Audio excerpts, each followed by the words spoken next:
Bonjour à tous les amis, j'espère que vous allez bien. Aujourd'hui on parle de Rust, on parle de Game Dev, Dynamic Borrow Checking cause Unexpected Crashed After Refactoring. Donc et on parle de Dynamic Borrow Checking, ou si je comprends bien c'est des runtime crash. Ce qui est incroyable pour moi parce que l'intérêt pour moi de Rust c'est la compile time checking. Et j'ai aucune envie d'avoir mon application qui crache à n'importe quel moment parce qu'il y a un check qui se passe et que ça lui plaît pas. Moi j'aimerais pas ça pour mon jeu parce que mon jeu il doit continuer à tourner même si j'ai fait de la merde. Il doit cracher uniquement quand je lui demande de cracher ou quand il y a vraiment plus le choix. Mais on n'est pas en train de manipuler de l'argent, on n'est pas en train de manipuler des choses importantes, on est en train de faire tourner un jeu. Et donc moi quand tu me dis Dynamic Borrow Checking cause Unexpected Crash After Refactoring, je me dis c'est pas un langage pour faire du game dev ça. Et on va découvrir ça ensemble. Et ben c'est parti. Dynamic Borrow Checking causes unexpected crashes after refactorings. As I'm writing this, I just discovered yet another case of our game crashing because of an overlapping world. Query_mut. We've been using Hex for about 2 years now. These aren't the trivial sort of, oh I accidentally nested 2 queries, oopsie you run into when you first start using the library. But rather one part of the code being top level that runs a system that does something, and then an independent part of the code doing something simple with ECS somewhere deep down, and then through a large-scale refactoring these end up overlapping unexpectedly. It's not the first time I've had this happen, and the commonly suggested solution is your code is just poorly structured. That's why you're running into these issues. You have to refactor and design it properly. Countering such arguments is relatively difficult, because at the core they are not wrong. This happens because some parts of the code base were suboptimally designed. The problem is, it's yet another case of Rust forcing a refactoring where no other language would. Overlapping archetypes aren't necessarily a crime, and non-Rust ECS solutions like Flex are happy to allow this. But this issue isn't limited to just ECS. We've had it happen time and time again with the use of refcell t, where 2.borrow_mut end up overlapping and causing an unexpected crash. The thing is, these aren't always just because of bad code. People will say borrow for the shortest amount you can to work around the issue, but this isn't free.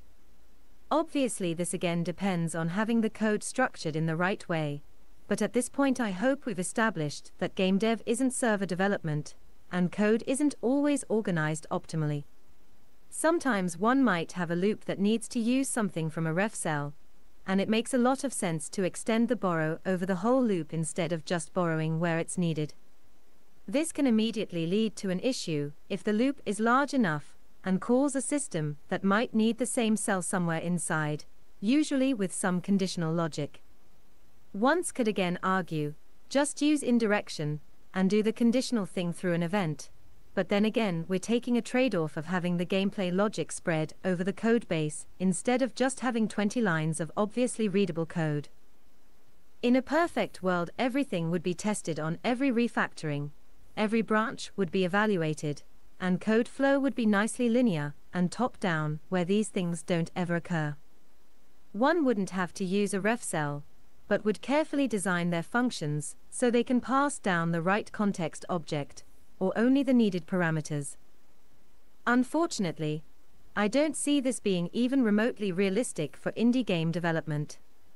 Time spent refactoring a feature that might get removed 2 weeks down the line is time wasted, making refcells a desirable solution to partial borrows where otherwise data would have to be reorganized into differently shaped context structs, or function parameters would have to be changed all over the place to drill down the right parameters, or indirection would have to be employed to separate things out.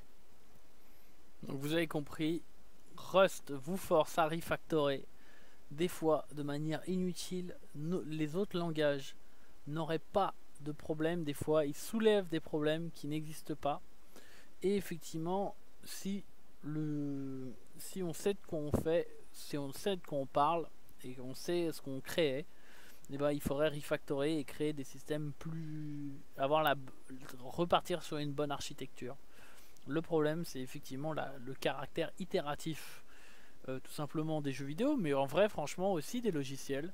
Je pense que c'est un game dev qui écrit et qui dit ben oui, les logiciels c'est plus statique que les jeux vidéo. Moi je pense que aussi les jeux vidéo, pas les jeux vidéo que les jeux vidéo, mais aussi les logiciels évoluent de manière dynamique en fonction des besoins, etc. Et donc quand un projet est mature, potentiellement oui, le réécrire en Rust peut être une solution et ça peut résoudre beaucoup de problèmes potentiellement, mais pour prototyper, créer son jeu ou créer son logiciel, eh ben, c'est difficile de commencer avec la bonne architecture.